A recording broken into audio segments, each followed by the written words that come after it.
మాజీ మంత్రి మల్లారెడ్డి తీరుపై సినీ నిర్మాత కాంగ్రెస్ నేత బండ్ల గణేష్ హాట్ కామెంట్ చేశారు.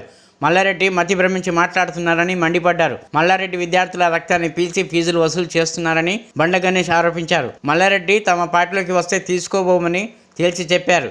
మల్లారెడ్డి డబ్బుందన్న అహంకారంతో మాట్లాడుతున్నారన్న బండ్ల గణేష్ ప్రజాస్వామ్యాన్ని గౌరవించడం నేర్చుకోవాలని సూచించారు. అంటాడు ఆయన నిజంగా చిన్నప్పుడు నేను బర్రె గిట్లా గరిచిందో నాకు అర్థం కాదు. ఆయన ఏంది పిచ్చి పిచ్చి మాటలు ఒక్కొక్క రోజు ఒక్కొక్క మాటలు మాట్లాడుతారు. ఆయన పోలికనే బర్రె పోలిక అనుకుంటే కూడా ఆయన మాటలు కూడా బర్రె బ్రెయిన్ ఉందా లేదా? నువ్వు పిల్లలు రక్తం తాగి స్కూళ్ళు కట్టి దాచుకొని ఇలా రాజకీయాన్ని కొంటున్నావు. నువ్వు రాజకీయాన్ని కొంటున్నాడు మల్లారెడ్డి గారు. మాట్లాడితే ముఖ్యమంత్రి గారిని ఎట్లా పడితే అట్లా కామెంట్ చేస్తున్నావు. నీ స్థాయి తగ్గట్టు మాట్లాడు మల్లారెడ్డి గారు. ముఖ్యమంత్రి గారు అంటే గౌరవి, ఆ పదానికి గౌరవి. రేవంత్ రెడ్డి గారిని ఏకవచనం సంబోధిస్తున్నావు. దున్నపోతు నీకే చెప్తున్నా, దున్నపోతు వ్యవహారాలు చేయకు.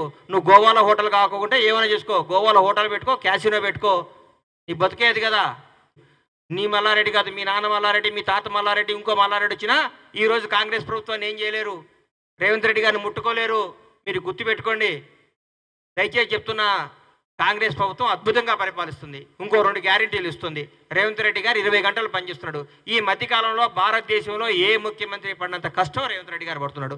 రోజుకి 20 గంటలు పనిచేస్తున్న ఏకైక ముఖ్యమంత్రి మాకు తెలిసిన ముఖ్యమంత్రి. ఆయన పెట్టిన ఆఫీసర్లే తెలుస్తుంది సార్ ఆయన ఎంత గొప్పోడో. ఆయన ఇవాళ నిర్మించిన ఆఫీసర్లు, మత్సలేని ఆఫీసర్లను పెట్టి తెలంగాణ రాష్ట్రాన్ని నడిపిస్తున్నాడు. ఆయనకు ఇంటెన్షన్ ఉంటే, ఇంకో స్వార్థం ఉంటే ఐఏఎస్లు కాని వాళ్ళని, ఐపీఎస్లు కాని వాళ్ళని మీరు పెట్టినారు కదా, అమయ్ కుమారుల్ని, అట్లాంటి శరత్తుల్ని, అట్లాంటి వాళ్ళని పెట్టి రాష్ట్రం నడిపించుంటాడు కాదు. ఆయన నిజాయితీకి మారుపేరు. నేను స్టేట్మెంట్ ఇచ్చిండు, పోలీస్ పనుల్లో ఏ రాజకీయ ప్రమేయం కానీ ప్రలోభాలు కానీ ఉండవని చెప్పిండు. గజగజలు ఆడిస్తున్నాడు రాష్ట్రాన్ని. ప్రజలందరూ కూడా రేవంత్ రెడ్డి గారిని చూసి ముక్కు మీద వేలేసుకుంటున్నారు. మేము ఇంత అద్భుతంగా ఉంటుందా రేవంత్ రెడ్డి గారి పరిపాలన మాకు తెలియదు అనుకుంటున్నారు. గర్వపడుతున్నాం రేవంత్ రెడ్డి గారి నాయకత్వంలో మేమందరం పనిచేస్తున్నందుకు. కాంగ్రెస్ కార్యకర్తగా గర్వపడుతున్నాం మేము. ఈ రోజంతా ఎక్కడ పోతుందండి మీరు? ఎందుకు మాట్లాడుతున్నారు? ఈరోజు చెప్తున్నా, బీఆర్ఎస్ పార్టీ అనేది నిజంగా ఇక లేదు, రాదు, రాబోదు కూడా. ఎందుకంటే రాబోయేది, జరగబోయేది కాంగ్రెస్ వర్సెస్ బీజేపీ పోటీ ఉంటుంది. మిమ్మల్ని మర్చిపోయాం, మీ శకం ముగిసిపోయింది. ఎన్సీపీ అధినేత శరద్ పవార్తో ఏపీసీసీ అధ్యక్షురాలు వైఎస్ షర్మిల భేటీ అయ్యారు. పార్టీ నాయకులు కేవీపీ రామచంద్రరావు, రఘువీరారెడ్డి, జేడీ శ్రీలంతో కలిసి ఢిల్లీలోని ఆయన నివాసానికి వెళ్లిన షర్మిల నేడు తాను చేయబోయే దీక్షకు హాజరు కావాలని ఆహ్వానించారు. తమ పోరాటానికి మద్దతుగా నిలవాలని కోరారు. ఆంధ్రప్రదేశ్కి ప్రత్యేక హోదా, విభజన హామీల అమలుతో పాటు వైజాగ్ స్టీల్ ప్లాంట్ ప్రైవేటీకరణ వ్యతిరేకిస్తూ ఢిల్లీలో ధర్నా చేపట్టామన్నారు. శుక్రవారం మధ్యాహ్నం 2 నుంచి సాయంత్రం 4 గంటల వరకు ఏపీ భవన్లో షర్మిల దీక్ష కొనసాగుతుంది. ఇందులో ఆమెతో పాటు ఏపీ పార్టీ వ్యవహారాల ఇన్ఛార్జ్ మాణిక్ ఠాకూర్, పార్టీ నాయకులు పాల్గొంటున్నారు.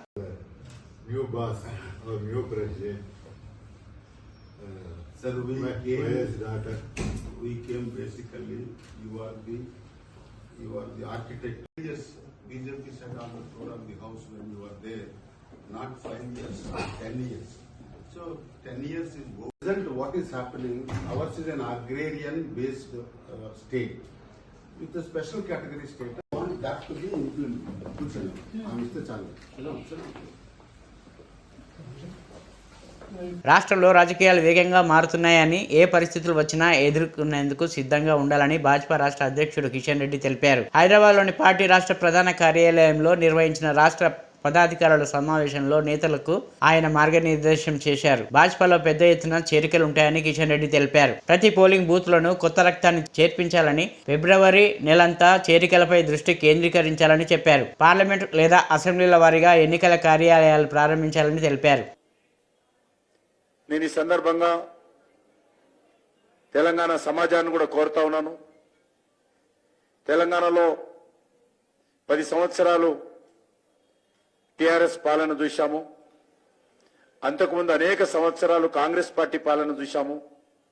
ఇప్పుడు మళ్ళీ మరి కేసీఆర్ మీద కోపంతో, కేసీఆర్ కుటుంబం మీద కోపంతో, కేసీఆర్ యొక్క అహంకారపూరితమైనటువంటి పాలన మీద కోపంతో వాళ్ళు ప్రత్యామ్నాయంగా కాంగ్రెస్ ఎంచుకున్నారు. వాస్తవంగా కాంగ్రెస్ గెలవడం కాదు, టీఆర్ఎస్ ను ఓడించారు ప్రజలు. అయితే ఈ రాష్ట్రంలో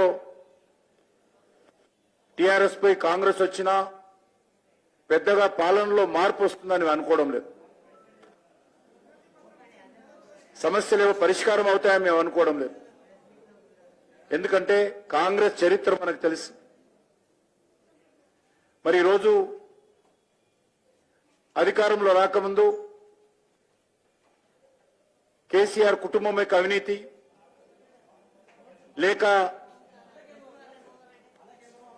బీఆర్ఎస్ పార్టీ ఎమ్మెల్యేల అవినీతి పైన చాలా పెద్ద ఎత్తున ఊరూరుకోయి మాట్లాడారు కాంగ్రెస్ పార్టీ నాయకులు, నేటి ముఖ్యమంత్రి రేవంత్ రెడ్డి గారు.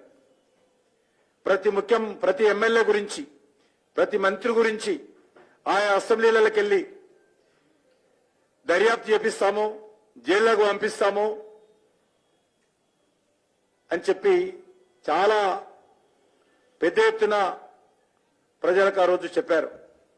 కానీ వచ్చిన తర్వాత మరి బీఆర్ఎస్ అవినీతి పైన ఏ మాత్రం కూడా తూతూ మంత్రంగా డూ ఫైటింగ్ చేస్తా ఉన్నారు. రేవంత్ రెడ్డి ముఖ్యమంత్రి అయ్యాక మాట తప్ప బీజేపీ జాతీయ ప్రధాన కార్యదర్శి కరీంనగర్ ఎంపీ బండి సంజయ్ కాంగ్రెస్ పార్టీ అధికారంలోకి రాగానే 1 ఫిబ్రవరి 2024 గ్రూప్ 1 నియామకాలను చేపడతామని హామీ ఇచ్చారని, deputy collector, DSC, commercial tax ఆఫీసర్లు మొదలుకొని 24 రకాల పోస్టులను భర్తీ చేశామని, కానీ అవేమీ చేయడం సహాయకరంగా ఉంది. ఇప్పటి వరకు వాటి ఊసే సహాయం, కనీసం నోటిఫికేషన్ కూడా వేయలేదని, ఎన్నికల మేనిఫెస్టోను తాము పవిత్రంగా చూస్తామని, ఇచ్చిన ప్రతి హామీ నెరవేరుస్తామని ముఖ్యమంత్రి రేవంత్ రెడ్డి ఇతర కాంగ్రెస్ నేతలు చెప్పారు. మేనిఫెస్టోను తయారు చేసి కాంగ్రెస్ పార్టీ ప్రభుత్వం ఏర్పడ్డ వెంటనే ఫిబ్రవరి 1 రోజు గ్రూప్ 1 నోటిఫికేషన్ ఇస్తాం. డిఎస్పీలు అవుతారు, డిప్యూటీ కలెక్టర్లు అవుతారు, ఫీల్డ్ అయ్యారు, రకరకాలుగా 24 డిపార్ట్మెంట్ సంబంధించి ఆఫీసర్లు అయ్యే అవకాశాన్ని మేము కల్పిస్తాం. తప్పకుండా ఫిబ్రవరి 1 రోజు గ్రూప్ 1 ఇస్తాం. ఏప్రిల్ 1 రోజు గ్రూప్ 2 నోటిఫికేషన్ ఇస్తామని చెప్పన్నారు. ఇలా ఫిబ్రవరి 2 అయిపోతుంది. ఎన్నికల సందర్భంగా ప్రతి కాంగ్రెస్ పార్టీ నాయకులు అన్ని మేనిఫెస్టోకి రాదు, మాది అన్ని పార్టీలకి మేము కాము. మా మేనిఫెస్టో ఒక భగవద్గీత, మా మేనిఫెస్టో ఒక ఖురాన్, మా మేనిఫెస్టో ఒక బైబుల్ అని చెప్పారు. నమ్మించి ఓట్లు వేసుకున్నారు. దాదాపు 30 లక్షల మంది యువత నమ్మి మీకు ఓటేశారు. దేనికోసం ఓటేసారంటే ఫిబ్రవరి 1 కోసం, ఏప్రిల్ 1 కోసం. ఈ 2 డేట్లు చూసాక మాకు ఉద్యోగాలు వస్తాయి, మేము ఆఫీసర్లం అవుతాం. గతంలో బీఆర్ఎస్ పార్టీ మోసం చేసింది, మా బతుకులు బాగుపడతాయని చెప్పి యువత అంతా కూడా నమ్మి ఇలా కాంగ్రెస్ పార్టీకి ఓటేస్తే ఇలా కాంగ్రెస్ పార్టీ నమ్మించి నట్టెట్ల ముంచింది. ఏ కాంగ్రెస్ పార్టీ నాయకుడు మాట్లాడతలేడు. డేట్ చెప్పింది మీరే, నోటిఫికేషన్ ఇస్తామన్నది మీరే, బైబిల్ అన్నది మీరే, భగవద్గీత అన్నది మీరే, ఖురాన్ అన్నది మీరే. కాంగ్రెస్ పార్టీ నాయకులు స్పష్టం చేయాలి. నోటిఫికేషన్ చేయకపోవడానికి కారణమైంది. ఇది మీరే మేనిఫెస్టో, ఇది మేము తయారు చేసిన, మీరు తయారు చేసిందే. మీరు అనుకున్న భగవద్గీత ఇదే, మీరు అనుకున్న బైబిల్ ఇదే, మీరు అనుకున్న ఖురాన్ ఇదే. తెలుగు రాష్ట్రాల మధ్య పట్టాలపై పరుగులు పెడుతున్న గోదావరి ఎక్స్ప్రెస్ రైలు 50 ఏళ్లు పూర్తి చేసుకుంది. గోదావరి ఎక్స్ప్రెస్ సేవలు విశాఖ, హైదరాబాద్, దక్కన్ మధ్య సుదీర్ఘంగా కొనసాగుతున్నాయి. సాయంత్రం గోదావరి ఎక్స్ప్రెస్ గోల్డెన్ జూబ్లీ వేడుకలు నిర్వహించారు. విశాఖ స్టేషన్లోని ప్లాట్ఫారంపై రైల్వే అధికారులు, ప్రజలు కేక్ కట్ చేశారు. గోదావరి ఎక్స్ప్రెస్ వెళ్లే అన్ని ప్రధాన స్టేషన్లను సంబరాలు చేసేందుకు రైల్వే ఏర్పాట్లు చేసింది. నిన్న రాత్రి 11 గంటలకు విజయవాడ రైల్వే స్టేషన్లో గోదావరి ఎక్స్ప్రెస్ సంబరాలు జరిగాయి. గోదావరి ఎక్స్ప్రెస్ 1974వ సంవత్సరంలో ఫిబ్రవరి 1వ తేదీన స్టీమ్ ఇంజన్తో మొట్టమొదటిసారిగా పట్టాలెక్కింది. ఈ రైలు మొదటిసారి వార్తేరు, హైదరాబాద్ మధ్య నడిచింది. దక్షిణ మధ్య రైల్వే జోన్ పరిధిలో ప్రతిష్టాత్మకమైన గోదావరి ఎక్స్ప్రెస్ ఈ రైలు విశాఖపట్నం నుంచి హైదరాబాద్ల మధ్య నడుస్తుంది.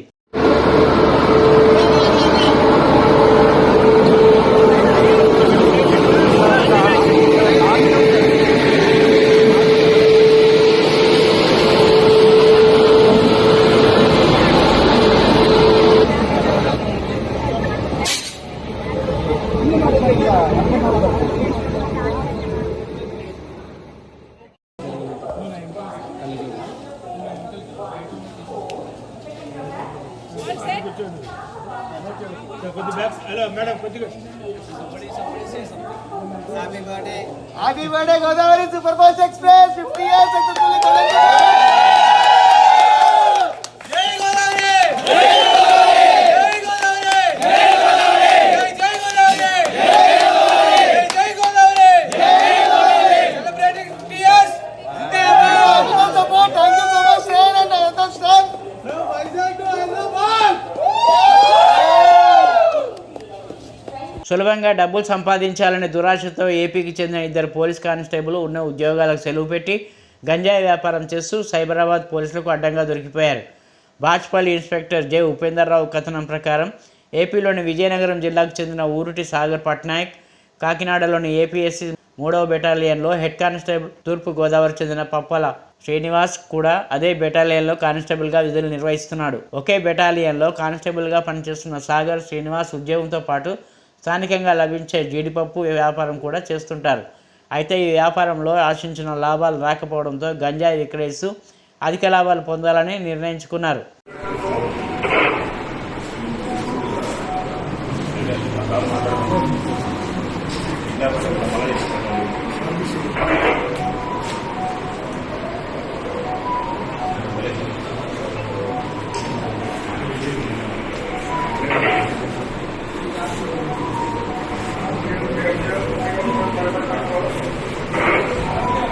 సంగారెడ్డి జిల్లాలో పోలీసులు భారీ ఎత్తున గంజాయి స్వాధీనం చేసుకున్నారని ఎస్పీ రూపేష్ చెప్పారు. సంగారెడ్డిలోని ఎస్పీ కార్యాలయంలో నిర్వహించిన విలేకరుల సమావేశంలో మాట్లాడారు. ఆత్నూరా మండలం మల్కాపూర్లో ప్రేమ్ కుమార్ తన నివాసంలో గంజాయిని విక్రయించేవాడని చెప్పారు. ఆయన వద్ద తనిఖీకి చేయగా 11.5 కిలోలు ఎండు గంజాయి, 33,200 విలువైన గంజాయి చాక్లెట్లను స్వాధీనం చేసుకున్నారని వివరించారు.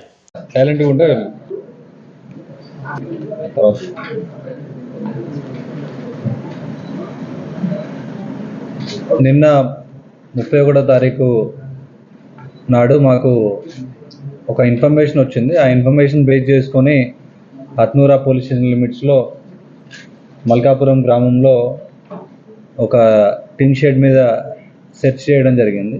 ఆ టిన్ షెడ్లో ప్రేమ్ కుమార్ అనే ఒక నిందితుడిని గుర్తించడం జరిగింది. అతని దగ్గర మాకు కొన్ని సస్పీషియస్ మెటీరియల్స్, ఈ గాంజా లాగా అయితే ఉంటుందో ఆ డ్రై లీవ్స్ దొరకడం, నా దగ్గర ఉన్న ర్యాపిడ్ టెస్ట్లు ఉన్నాయి. సో అంటే just like drunk and drive test లాగా ఉంటుందో ఈ డ్రగ్ టెస్ట్ చేయడానికి కూడా మా దగ్గర కొన్ని కిట్స్ ఉంటాయి. ఆ కిట్స్తో టెస్ట్ చేసిన తర్వాత అది గంజాయి అని తెలవడం జరిగింది. సో ఆ గంజాయితో దాదాపు దాన్ని మెజర్ చేస్తే దాదాపు 1.5 kg గంజాయి, ఎండు గంజాయి, మరియు దాంతోపాటు ఈ చాక్లెట్స్, అంటే ఇది గంజాయి చాక్లెట్స్ లాగా అనుమానిస్తుంది. దీన్ని ల్యాబ్కి పంపించి ప్రాపర్గా టెస్ట్ కూడా చేపిస్తాము. సో వీటన్నిటిని కూడా సీజ్ చేసి, ఇవి గాంజా చాక్లెట్స్, సో వీటన్నిటిని కూడా సీజ్ చేసి క్రైమ్ నెంబర్ 24/24 ఆత్నూరా పోలీస్ స్టేషన్లో కేసు రిజిస్టర్ చేయడం జరిగింది. సో ఇక నిందితుని పరిశీలించి అతన్ని ఇంట్రాగేట్ చేసిన తర్వాత అతని పేరు ప్రేమ్ కుమార్. ఇతను ఒక మైగ్రెంట్ లేబర్. ఇతని స్వస్థలం బీహార్ నుండి ఇక్కడికి వచ్చి మన ఆత్నూరా పరిసర ప్రాంతాల్లో ఉన్న పారిశ్రామిక ప్రాంతాల్లో వర్క్ చేస్తూ ఉంటాడు. సో ఇతని మీద గతంలో కూడా కొన్ని కేసులు ఉన్నాయి. దాదాపు 2 కేసులు ఇప్పటివరకు జరిగిన ఇన్వెస్టిగేషన్లో, ఒకటి నర్సాపూర్ ఎక్సైజ్ పోలీస్ స్టేషన్లో, 2 పటాన్చెరు ఎక్సైజ్ పోలీస్ స్టేషన్లో ఆల్రెడీ గాంజాకు సంబంధించిన కేసులు ఉన్నాయి. సో ఈ పాత నేరస్తుల మీద నిఘా పెట్టి ఉండడం వల్ల మనకి ఇది మళ్ళీ దీన్ని కేసు ట్రేస్ చేయడం జరిగింది. సో పాత కేసులలో కూడా 2 సార్లు అతను జైలుకి పోయి వచ్చాడు. మన సంగారెడ్డి కంది జైలుకి పోయి వచ్చాడు. సో ఇవన్నీ కూడా దాదాపు ఈ చాక్లెట్స్ ఏవైతే ఉన్నాయో ఈ చాక్లెట్స్ని ఒక్కొక్కటి 30 రూపాయల కోటి చొప్పున అమ్మడము. దీన్ని ఇప్పటివరకు జరిగిన ప్రాథమిక విచారణలో మాకు హైదరాబాద్ నుండి తీసుకొస్తున్నా అన్నట్టు, హైదరాబాద్లో ఒక ప్లేస్ దగ్గర నుండి తీసుకొస్తున్నట్టు చెప్పాడు. దీని మీద ఫర్దర్ ఇన్వెస్టిగేషన్ కూడా చేసి దీని మూలాలు ఎక్కడున్నాయో కూడా మేము తెలుసుకుంటాము. వాటితో పాటు ఈ ఎండు గాంజానే అతను చిన్న చిన్న ప్యాకెట్స్ చేసి ఈ దగ్గర ఉన్న మైగ్రెంట్ లేబర్స్కి ఈ రీటైల్గా చిన్న చిన్న ప్యాకెట్స్గా అమ్మడం కూడా జరుగుతూ ఉంది. సో ఇది మొత్తంలో మనకి తెలంగాణలో ఈ సంవత్సరం తెలంగాణ యాంటీ నార్కోటిక్స్ బ్యూరో అక్కడ నుండి వాళ్ళు ఇచ్చిన సపోర్ట్స్, దాంతోపాటు ఇదంతా ఇప్పుడు ఈ ఆపరేషన్ మాత్రం మా లోకల్ పోలీస్ కంప్లీట్గా ఓన్ ఆపరేషన్. సో దీనిలో చాలామంది ఇన్ఫార్మర్స్, అలాగే మా సర్వేలెన్స్ సిస్టమ్ కూడా చాలా పటిష్టంగా ఉంది. సో దాని మూలాన ఇట్లాంటి కేసెస్ని కూడా పట్టుకోవడం జరిగింది. సో ఈ సందర్భంగా హత్నూరా పోలీస్ స్టేషన్ ఎస్ఐ మరియు Jinnaram CI and Patancheru DSP వీళ్ళు ముగ్గురు కూడా ఒక మంచి ఇన్ఫర్మేషన్ని, సమాచారాన్ని సేకరించి ఒక మంచి సెర్చ్ చేసి ఇంత భారీ మొత్తంలో గాంజాయిని సీజ్ చేయడం జరిగింది. సో దీంతోపాటు ముఖ్యంగా ఈ చాక్లెట్స్, సో మన దగ్గర ఉన్న పరిసర ప్రాంతాల్లో ఇంకెక్కడెక్కడ ఉన్నాయని కూడా వీటి మీద రేట్స్ చేయడం జరుగుతుంది. మీ దగ్గర కూడా, ప్రజల దగ్గర కూడా ఇట్లాంటి ఏమైనా అనుమానాస్పద చాక్లెట్స్ ఏమన్నా మార్కెట్లో ఉన్నట్టు మీకు అనిపిస్తే మాకు ఇన్ఫర్మేషన్ ఇవ్వండి. Definitely we will take action. Dharani ద్వారా భూములు కోల్పోయిన గోండు గిరిజనులకు ఆ భూమిని తిరిగి అప్పగిస్తామని ఉప ముఖ్యమంత్రి మల్లు భట్టి విక్రమార్క హామీ ఇచ్చారు. ఆదిలాబాద్ జిల్లా ఇంద్రవెల్లిలో కాంగ్రెస్ పార్టీ బహిరంగ సభలో ఉప ముఖ్యమంత్రి పాల్గొన్నారు. ఈ సందర్భంగా మాట్లాడుతూ పరిసర ప్రాంతాల్లో పరిసర ప్రాంతాల్లోని నీటి వనరులను పేద గోండు ప్రజలకు అందిస్తామన్నారు. తెలంగాణ ప్రజల సంక్షేమం కోసమే రాష్ట్ర ప్రభుత్వం పనిచేస్తుందన్నారు. 09 10 ఏళ్ల పాటు కొద్ది మంది చేతుల్లో బందీ అయి ప్రజలకి స్వేచ్ఛ లేకుండా, స్వాతంత్రం లేకుండా, హక్కులు లేకుండా ఉన్న వనరులన్నీ దోపిడీకి గురవుతా ఉంటే రాష్ట్ర కాంగ్రెస్ కమిటీ ఆలోచన చేసి ఆనాడు పిసిసి ప్రెసిడెంట్ గా నియమించబడినటువంటి శ్రీమతి సోనియా గాంధీ గారు, రాహుల్ గాంధీ గారు ఆశీస్సులతో నియమించబడినటువంటి రేవంత్ రెడ్డి గారు ఇదే ఇంద్రవల్లి దగ్గర నుంచి ఆనాడు శంఖారావం పూరించడం జరిగింది. మేము వస్తాం, ప్రజల కష్టాలు తీరుస్తామని చెప్పి ఆనాడు ఇక్కడి నుంచే పిలిపివ్వటం జరిగింది. ఇక్కడ మొదలుపెట్టినటువంటి ఆనాటి పోరాట యాత్ర అంతిమంగా ఈ రాష్ట్రంలో జరిగినటువంటి సాధారణ ఎన్నికల్లో ఇందిరమ్మ రాజ్యానికి అశేషమైనటువంటి మీ అందరి ఆశీస్సులతో అపారమైనటువంటి మెజారిటీతో ఈ రోజు ఇందిరమ్మ రాజ్యం ఈ రోజు రాష్ట్రంలో ప్రజాప్రభుత్వం ఏర్పడినటువంటి ప్రజాప్రభుత్వం ద్వారా ఇచ్చినటువంటి మాటను మర్చిపోకుండా ఇంద్రవల్లి దగ్గరకు వచ్చి అదే మేశ్రం వంశస్థులైనటువంటి నాగోబా దేవాలయం దగ్గర నుంచి ఇచ్చిన మాటను నిలబెట్టుకుంటూ ఈ ప్రాంతం నుంచి అభివృద్ధి కార్యక్రమాలకి శ్రీకారం చుట్టాలనేటువంటి ఆలోచనతో మొదలుపెట్టినటువంటి సభే ఈనాటి ఇంద్రవల్లి సభ అని కూడా ఈ సందర్భంగా మీ అందరికీ మనవి చేస్తా ఉన్నాం.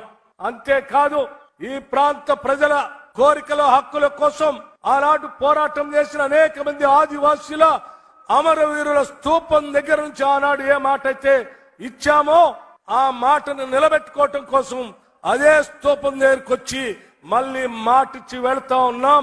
ఈ రాష్ట్ర ప్రజల సంక్షేమం కోసమే ఈ రాష్ట్ర ప్రభుత్వం కట్టుబడి ఉంటుందని ఈ సందర్భంగా మీ అందరికీ మనవి చేస్తా ఉన్నాం.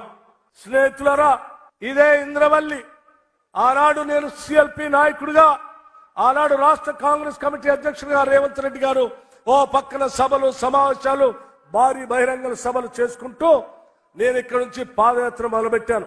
ఇదే ఇంద్రవల్లికి ఆనాడు ఈ పరిసర ప్రాంతాల్లో ఉన్నటువంటి అమాయకులైన అనేక మంది గోండు ప్రజల జీవితాల్లో మార్పు రావాలని జీవితం మొత్తం అంకితం చేసినటువంటి గద్దరన్న కూడా ఆనాడు పీపుల్స్ మార్చ్ కార్యక్రమంలో పాల్గొనటం, ఇదే స్తూపం దగ్గర మా అందరి చేత ప్రమాణం చేపించిన సంఘటన కూడా గుర్తు చేస్తా ఉన్నాం. అటువంటి యోధుడు శ్రీ గద్దరన్న గారి పేరు మీద నిన్ననే రాష్ట్ర ప్రభుత్వం కవులు, కళాకారులకి, సినిమా రంగానికి ఇచ్చేటువంటి నంది అవార్డుని తెలంగాణకి తలమానికంగా ఉన్నటువంటి తెలంగాణ కోసం పోరాటం చేసినటువంటి గద్దరన్న పేరు మీద గద్దరన్న అవార్డులుగా ప్రకటించి మేము ఈ ప్రభుత్వం పోరాట యోధుల ఆలోచనల్ని, అమరవీరుల ఆలోచనల్ని, తాడిత పీడిత ప్రజానిక కళల్ని నిజం చేయటం కోసం ఇందిరమ్మ రాజ్యం పనిచేస్తుందని చెప్పేటువంటి ఉదాహరణకి ఈ రెండు కార్యక్రమాలుగా మీ అందరికీ చెప్తా ఉన్నాను. అదే విధంగా ఈ ప్రాంతంలో పాదయాత్ర చేస్తున్న సందర్భంలో అనేక మంది గోండు కుటుంబాలు మా దృష్టికి తీసుకొచ్చినటువంటి ప్రధానమైనటువంటి అంశం ఐటీడీఏల్ని పునరుద్ధరించ. ఇటీవల ఇడుపులపాయలలో వైఎస్ షర్మిలను వివేకా కుమార్తె డాక్టర్ సునీత కలవడం తెలిసిందే. అయితే షర్మిలను తాను కలిసినప్పటి నుంచి సోషల్ మీడియాలో దారుణంగా ట్రోల్ చేస్తున్నారని సునీత వెల్లడించారు. షర్మిల పైన, తనపైన ఆ పోస్టుల్లో నీచంగా రాస్తున్నారని ఆవేదన వ్యక్తం చేశారు. మరీ అంత ఘోరంగా ఎలా రాస్తారో అర్థం కావడం లేదని, అంత అసభ్యకరమైన భాషను తాను ఎప్పుడూ చూడలేదని వాపోయారు. ఆ రాతలు ఎవరికి చెప్పుకోలేని విధంగా ఎంతో జుగుప్స కలిగించేలా ఉన్నాయని సునీత పేర్కొన్నారు. గత కొన్ని రోజులుగా ట్రోల్స్ను గమనిస్తుంటే ఆ ట్రోలింగ్ ఇప్పుడే కాదని చాలా కాలం చాలా కాలంగా జరుగుతుందన్న విషయం అర్థమైందని వివరించారు. సంగారెడ్డి జిల్లాలో పోలీసులు భారీ ఎత్తున గంజాయి స్వాధీనం చేసుకున్నారని ఎస్పీ రూపేష్ చెప్పారు. సంగారెడ్డిలోని ఎస్పీ కార్యాలయంలో నిర్వహించిన విలేకరుల సమావేశంలో మాట్లాడారు. ఆత్నూరా మండలం మల్కాపూర్లో ప్రేమ్ కుమార్ తన నివాసంలో గంజాయిని విక్రయించేవాడని చెప్పారు. ఆయన వద్ద తనిఖీకి చేయగా 11.5 కిలోలు ఎండు గంజాయి, 33,200 విలువైన గంజాయి చాక్లెట్లను స్వాధీనం చేసుకున్నారని వివరించారు. సైలెంట్గా ఉంటే